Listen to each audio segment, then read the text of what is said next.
The most expensive thing you buy this month probably won't be bought when you're happy. It'll be bought when you're sad, quietly, alone, on a bad night with your thumb already moving across the screen before you've consciously decided anything at all. Today we're talking about why a bad mood ends in a purchase so reliably, and why it works just enough to keep you doing it forever. Let me describe a scene, and I think you'll recognize it. Something happened. Maybe a rough day at work, maybe an argument, maybe nothing big at all. Just that gray, heavy, low feeling that settles over you sometimes for no reason you can name. And you're sitting there, feeling it, and almost without deciding to, your thumb starts moving. You open an app. You start scrolling, not really looking for anything, just browsing. And something catches your eye. And there's this little voice that says, "You've had a hard day. You deserve a little something. It'll cheer you up." And it feels true, so you buy it. And for a moment, a real moment, you feel better, lighter, a little spark in the gray. And then the package comes or the moment passes, and the thing sits there, and the gray comes back anyway, now with a new friend, a little hum of guilt about the money. And the wild part is, the next time the gray descends, you'll do it again. Knowing all of this, today we figure out why. And before we go 1 inch further, the most important thing, there is zero shame in this room today. None. If you shop when you're sad, you are not broken. You are not weak. You are not a mess. You are a human being whose brain learned a very long time ago that getting things makes you feel safer.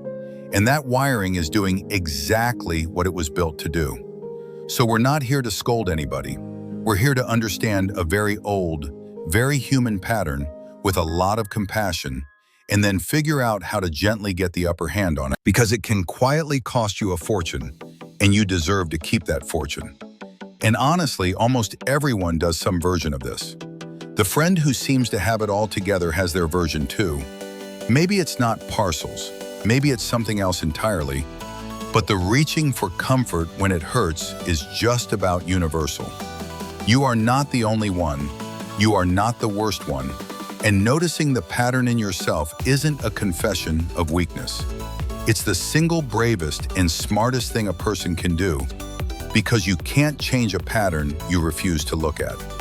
So we're going to look at it together, kindly, with clear eyes and zero judgment. And by the end, you'll understand your own brain better than the apps that profit from it do. So here's what's at stake. Emotional spending is sneaky in a way that sales spending isn't, because there's no obvious villain. No store grabbed you, no sign tricked you. You did it to yourself, quietly, in your own home, to feel a little better. And that makes it incredibly easy to keep doing, because it never feels reckless. It feels like self-care. It feels deserved. But here's the math nobody does in the moment. The relief lasts an hour, maybe a day. The thing lasts a while, then becomes clutter, and the money is gone forever. You are, in effect, renting a tiny patch of feeling better at a price you pay permanently. And if it becomes your main tool for handling hard feelings, and for a lot of people, it quietly does, then every hard day, every stressful week, every lonely evening becomes a small withdrawal from your future. Over years, the bill for all those little patches of relief can be one of the biggest, most invisible expenses of your entire life. Invisible because it never looks like a problem. It looks like taking care of yourself. And there's a second, sneakier cost on top of the money. And it's maybe the more important one. Every time you reach for a purchase to handle a hard feeling, you're practicing a skill, and it's the wrong skill. You're teaching your brain, rep by rep, that the way to deal with sadness, stress, or loneliness is to buy something, which means you're not practicing the skills that actually work. Sitting with a feeling until it passes, reaching out to a person, moving your body, solving the real problem. Feelings are like weather. They move through and they pass. And a brain that has learned to let them pass becomes genuinely more resilient over time. But a brain that has learned to spend its way out of every storm never builds that muscle. So the real price of retail therapy isn't only the money, it's that it quietly keeps you from developing the one thing that would make the hard days easier on their own. You're not just renting relief, you're renting it instead of learning to make your own. That's the part that compounds against you the most, far more than any single purchase. You remember Noggin, soft pink cartoon brain, big expressive eyes, little stick arms, doing his loyal best in a world he wasn't built for. You remember the Saver Angel and her piggy bank on one shoulder, and the Spender Devil with his shopping bags on the other. And you remember Cave Noggin, the wild-eyed, club-grabbing ancestor who surges up when something triggers his oldest instincts. Well, today Noggin's not excited. Today Noggin's sad. He's sitting on the floor, a little gray cloud over his head, shoulders slumped.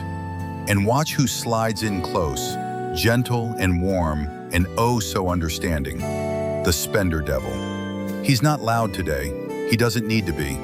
He just sits down next to sad little Noggin, puts an arm around him and murmurs, "Hey, I know. Rough one, huh? You know what'd help? Just a little something. You've earned it. Go on." And the Saver Angel, way over on the other shoulder, can barely be heard, because how do you argue with kindness? How do you say no to the voice that just wants you to feel better? That's the trap we're walking into today, and it's baited with comfort. Here's the roadmap. First, we're going to figure out why getting things soothes us at all, and trace it, like everything, back to the savanna. Then we're going to look at the secret engine of retail therapy, which is not the having, it's the hunt, the anticipation, and why that matters enormously. Then we'll walk through the cruel little cycle, the lift, the crash, the guilt, the repeat, and why it tightens its grip over time. And then we'll figure out how to break it, gently, with replacements instead of willpower. Let's go. So why on earth would buying a thing make a sad feeling lift? It seems almost random.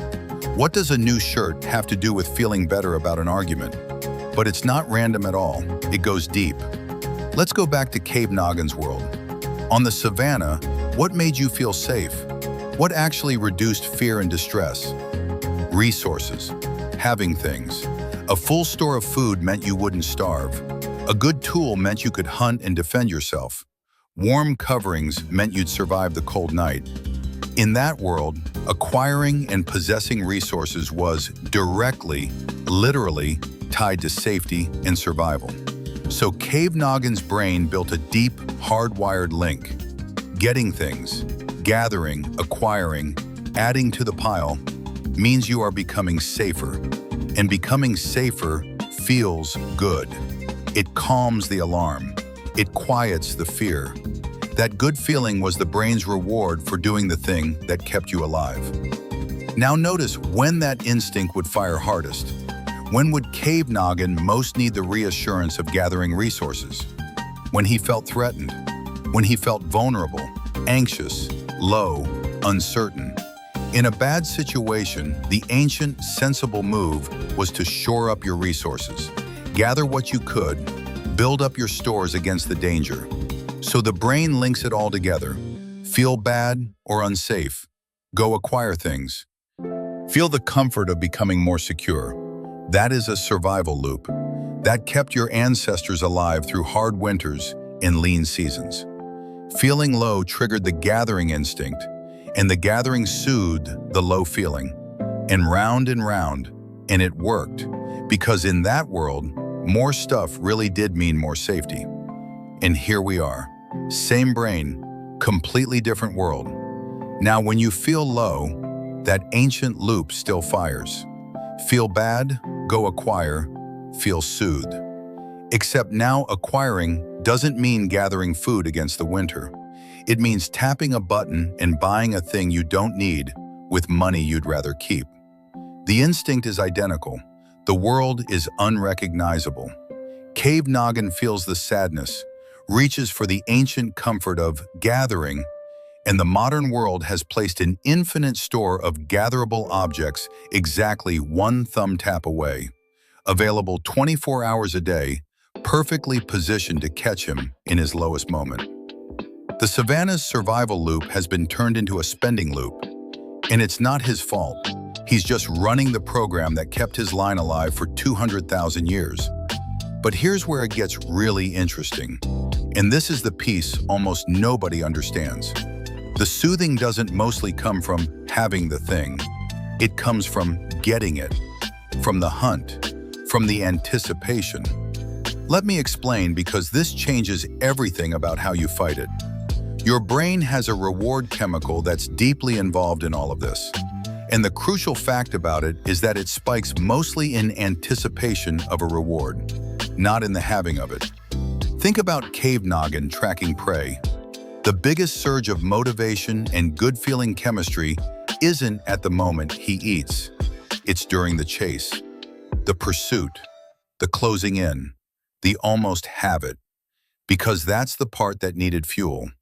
The brain rewarded the hunt to keep him hunting. The having is almost an afterthought chemically. The chase is the high. Now map that onto shopping. The good feeling of retail therapy, the lift, the spark in the gray, happens mostly before the thing ever arrives. It happens during the browsing, the choosing, the imagining yourself with it, the clicking by, the little glow of, it's coming. That's the chase. That's where the reward chemistry surges. And here's the devastating consequence. The thing itself is almost beside the point. By the time it actually arrives in your hands, the high is mostly already spent. The hunt is over. That's why the new thing so quickly becomes just another object, just more clutter. Why the joy evaporates so fast. Because the joy was never really in the object. It was in the chase. You weren't buying a shirt, you were buying a hunt. And the brutal thing about a hunt as a source of comfort is that it ends. The chase always ends. So the comfort always ends, which means you need another one, and another. The hunt has to keep restarting to keep delivering the high, and every restart costs money. This also explains something that confuses a lot of people about themselves. Have you ever noticed that the moment right after you click buy can feel almost flat? A tiny letdown even? That's not weird, and it's not just you. It's the chase ending. The chemistry was all in the anticipation, in the not quite having, and the second the thing is secured, the brain has no more reason to keep the reward flowing, so it shuts the tap off. The hunters who got rewarded for catching the prey and then immediately wanted more prey were the hunters who kept hunting and kept their families fed. So your brain is built to make the having feel like less than the wanting. It's not a flaw in you, it's the engine. And modern shopping just runs that engine in a loop you can't win, because no purchase will ever satisfy a craving that, by design, lives entirely in the wanting and dies the instant you have. Let me show you Noggin in it. Sad little Noggin, gray cloud overhead. He opens the app, and watch. The cloud lifts a little, just from the scrolling. He's hunting now. He sees a thing. Ooh. He imagines having it. The cloud lifts more. He's in the chase. He clicks, he chooses, he taps buy, and there it is. The spark, the warmth, the relief washing over the gray. For a moment, Noggin feels great. The spender devil beams, and then the hunt is over. The screen says, thank you. And slowly, over the next minutes and hours, the gray seeps back in, because the chase that lifted it has ended. And now the package is coming, and when it comes, Noggin feels almost nothing, a flicker, because the high already happened days ago in the chase. The object is just the cold leftovers of a hunt that's long finished. And underneath the returning gray, there's a new sensation now. A little weight, the money, the guilt, and Cave Noggin, feeling that fresh, bad feeling, reaches once more for the only comfort he knows. He opens the app again. That's the cycle, and I want to walk through it slowly because seeing it clearly is half the battle. But there's one more layer to why this hits so hard when you're low, and it's worth a minute because it explains the timing perfectly. Think about what most bad feelings have in common. The rough day at work where someone else made the decisions. The argument you couldn't win. The gray mood that descended for no reason you could control. Almost every distressing feeling carries a hidden passenger, a loss of control, a sense that things are happening to you that you're not steering. And Cave Noggin hates that feeling more than almost anything, because on the savanna, losing control of your situation was genuinely dangerous. So when he feels powerless, he reaches for the fastest, most reliable way to feel like he's in charge of something again. And shopping is perfect for that. It is a clean, simple act of total control. You decide, you choose, you click. It happens, instantly, exactly as you commanded. In a day where nothing went your way, a purchase is a small, private kingdom where you are the absolute ruler and your will is instantly obeyed. That hit of restored control feels wonderful, especially right after a day that stripped it away. So the sadness isn't just triggering the gather instinct, it's triggering a hunger for agency. And a purchase is the cheapest, fastest counterfeit of agency the modern world sells. Counterfeit because the control is an illusion that lasts about as long as the chase. And then the real day, the real argument, the real gray, all of it is still there, completely unchanged, plus you're now down the money. You didn't take control of your life, you took control of a checkout button. They are not the same kingdom. Step 1, a bad feeling arrives. Step 2, the ancient loop says, acquire, gather, you'll feel safer. And the modern world makes acquiring effortless. Step 3, you hunt, and the chase delivers a real, genuine lift. This is crucial. The lift is real. It is not imaginary. Your brain truly does feel better during the chase. Step 4, the chase ends, and so does the lift. And the original bad feeling comes back. Step 5, now there's a second bad feeling stacked on top. Guilt, regret, the weight of the spent money. Step 6, that second bad feeling triggers the loop all over again. And so a tool that was supposed to fix one bad feeling ends up manufacturing a brand new one, which then needs the same broken tool to fix it, around and around, with money leaking out at every turn. The thing meant to comfort you becomes a small, reliable machine for generating the exact distress it promises to relieve. So here's the twist. The thing I really need you to keep. It is not your fault, and I mean this with enormous warmth. Retail therapy is not a character flaw. It's not lack of discipline. It is one of the oldest, most deeply human survival instincts. The link between feeling unsafe and gathering resources, running on a brain that hasn't updated in 200,000 years, in a world that has placed infinite, effortless, around-the-clock gathering one tap from your fingertips, perfectly timed to catch you at your lowest. The instinct that's draining you is the same instinct that kept your ancestors alive through every famine and every hard winter. You're not malfunctioning. You're running ancient, loving, protective software in an environment it was never designed for. So please, set the shame down. It's not yours to carry. But, and here's the gentle but, it is still your responsibility. Not because you did something wrong, because you're the only one who can change it. The apps aren't going to stop being one tap away. The world isn't going to stop offering you infinite things to hunt at 3 in the morning when you feel awful. Nobody is coming to gently take the phone out of sad Noggin's hands. So the modern you, the kind one, the one who actually loves that sad little brain, has to step in. Not by white-knuckling willpower, which never works against an emotional need, but by something much kinder and much smarter. You meet the real need a different way. Because here's the thing the whole cycle hides. The need underneath was never for the thing. It was for comfort, for soothing, for a feeling. And you can give Cave Noggin that feeling without handing over your money. Let me show you how. Defense number 1. Catch the feeling before the hunt. The whole cycle starts with a bad feeling that you don't quite notice, that quietly hands the controls to Cave Noggin. So the single most powerful move is to notice. Before you shop, especially when the urge comes out of nowhere, pause and ask yourself one honest question. How am I feeling right now? There's an old checklist for exactly this, easy to remember. Are you hungry? Are you angry? Are you lonely? Are you tired? Because those 4 states are the ones that most often disguise themselves as a sudden, urgent need to buy something. Astonishingly often, the I need to buy this feeling is actually I'm exhausted or I'm lonely wearing a costume.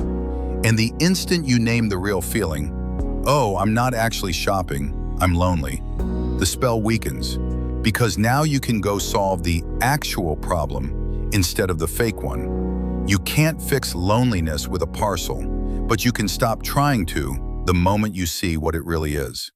And that one honest question, asked before the thumb starts moving, catches the loop earlier than any other defense, because it goes after the real feeling instead of the fake purchase the feeling disguised itself as. Defense number 2, insert a pause between the feeling and the buy. The emotional buy is fast. The bad feeling hits, the hand reaches, it's done in seconds, before the thinking brain even arrives. So you build in a deliberate gap. Make a rule. When I feel low and the urge to shop appears, I wait. 24 hours for anything but the smallest things. And in that gap, 2 beautiful things happen. First, the chase high you were craving fades, because the urgency was emotional, not real, and emotions move on. Second, the thinking brain wakes up and gets to ask whether you actually wanted the thing or just wanted to feel better. And the wild truth is, most of the time, 24 hours later, you don't even remember what you were about to buy, which tells you everything. It was never about the thing. The pause doesn't deprive you of anything you genuinely wanted. It just lets the wave pass. Defense number 3, and this is the kind one, the one that actually works. Replace the hunt, don't just forbid it. You can't fight an emotional need by simply saying no. The need is real. Cave Noggin genuinely needs comfort when he's low. That's not the problem. The problem is the expensive way he's getting it, so give him a cheaper way to feel the same thing. Here's the secret. The comfort came from a hit of reward chemistry and a sense of doing something for yourself. And there are dozens of ways to get that for free. A walk outside, especially somewhere green, genuinely shifts your brain chemistry. Moving your body, calling a person who makes you laugh, music that you love loudly, a long shower or bath, a small creative thing, cooking something, drawing something, fixing something, even just getting a glass of water and stepping outside for 5 minutes. None of these cost a thing, and all of them give the low brain a real chemical lift and a sense of having taken care of yourself, which is exactly what the shopping was secretly for. You're not denying Noggin comfort. You're giving him the comfort and keeping your money. Make yourself a literal list of these ahead of time while you're calm, and keep it where you'll see it when the gray descends. When sad Noggin reaches for the app, you hand him the list instead. Defense number 4, hunt without buying. If a huge part of the relief is the chase, the browsing, the choosing, the imagining, then here's a sly little trick. Let yourself have the chase and stop right before the money. Browse all you want. Find the thing, add it to a wish list, or even add it to the cart, and then close the app. Don't buy, because you already got most of the reward chemistry from the hunt itself. You can feel the lift of the chase and walk away with your wallet intact, because the object was never where the comfort lived. A lot of people are genuinely shocked to discover that window shopping with a hard no-buy rule gives them almost the entire hit of retail therapy for exactly $0. The hunt was the medicine. You can take the medicine and skip the bill. Defense number 5, reclaim real control instead of fake control. Remember that a big part of the pull is the hunger for agency after a day that stripped it away. So feed that hunger with the real thing instead of the counterfeit. When you feel that powerless ache, do one small, genuine act of control over your actual life. Make your bed. Clear one corner of a messy room. Cook one real meal. Write the email you've been avoiding. Tidy the very wallet you were about to empty. These give Cave Noggin the authentic feeling of, I am in charge of my world again. And unlike the purchase, the feeling lasts because you actually changed something real. The bed stays made, the room stays cleared. You didn't rent a kingdom for an hour, you built a tiny piece of one. And it turns out that the same restless powerlessness that drives a person to the checkout button can drive them just as easily to fold the laundry and feel quietly, genuinely better, for free with something to show for it the next morning. Defense number 6. Name the loop out loud when it starts. Just like we name Cave Noggin and the Sale Jolt, name this one. When you feel low and your thumb starts drifting toward that app, say it plainly in your head. I'm sad and Cave Noggin wants to gather. This is the comfort loop. The thing won't fix the feeling. That naming creates the gap where your real self gets a vote. And there's something powerful in saying the true thing. The thing won't fix the feeling. Because deep down you already know it's true. Every past purchase proved it. The gray always came back. Saying it out loud just lets the part of you that already knows finally be heard over the spender devil's gentle, lying kindness. And here's the small mercy in this whole thing. Every single time you name the loop and choose something else, you teach Cave Noggin a little. You show him, gently, that the gray passes on its own, that the walk worked, that he didn't need the parcel after all. He learns slowly, but he does learn. The loop loosens its grip a little every time you don't feed it. So let's bring it home. Here's everything we untangled today, gently. We shop when we're sad because of an ancient survival loop. Feeling unsafe or low triggered the instinct to gather resources. And gathering resources genuinely made our ancestors safer and calmer. So the brain wired, feel bad, acquire things, feel soothed, deep into us. That loop worked beautifully on the savanna. In the modern world, it's turned into a spending trap because acquiring is now one effortless tap away at every hour of the night. And the cruelest piece is that the comfort comes mostly from the hunt, not the having. The reward chemistry surges during the chase and fades the moment it ends, which is why the new thing brings so little lasting joy and why you have to keep restarting the hunt, paying each time. And then guilt stacks on top, which restarts the whole loop. It is not your fault. It's the oldest, most protective instinct you have, running in the wrong world. And it is still your responsibility, which you handle not with cold willpower, but with kindness. Catch the real feeling, pause before the buy, replace the hunt with free comfort, hunt without buying, reclaim real control over your actual life, and name the loop when it starts. And here's what I want sad little noggin, and you, to really hold on to. The need was never the problem. Wanting comfort when you hurt is not a weakness. It's one of the most human things there is. The only problem was the price tag the world quietly attached to your comfort. And once you see that the comfort was never actually in the things, that it was in the hunt, in the soothing, in the act of caring for yourself, you realize you can give yourself that comfort in 100 ways that don't cost a cent. You don't have to choose between feeling better and keeping your money. That was always a false choice the spender devil sold you. You can have both. You can be sad sometimes and gentle with yourself about it, and find real comfort and still wake up with your money intact and no little hum of guilt waiting for you. That's not deprivation. That's just taking better care of the person you were trying to take care of all along.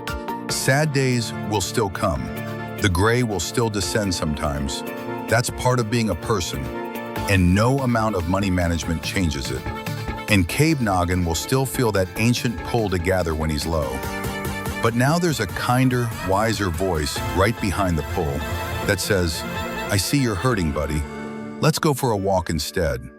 And choosing the walk, choosing the call, choosing the free comfort over the expensive one, a few hundred times across a life full of hard days, is the difference between a brain that bleeds money every time it hurts and a brain that knows how to soothe itself for free. You can learn that. You're already learning it. So here's where we're going next time. We've been talking about big emotional forces, but next time we shrink way down to one of the strangest little glitches in the whole brain. The fact that you will happily drive clear across town to save $5 on something cheap, but wouldn't cross the street to save that exact same $5 on something expensive. Same $5, same effort, completely different decision.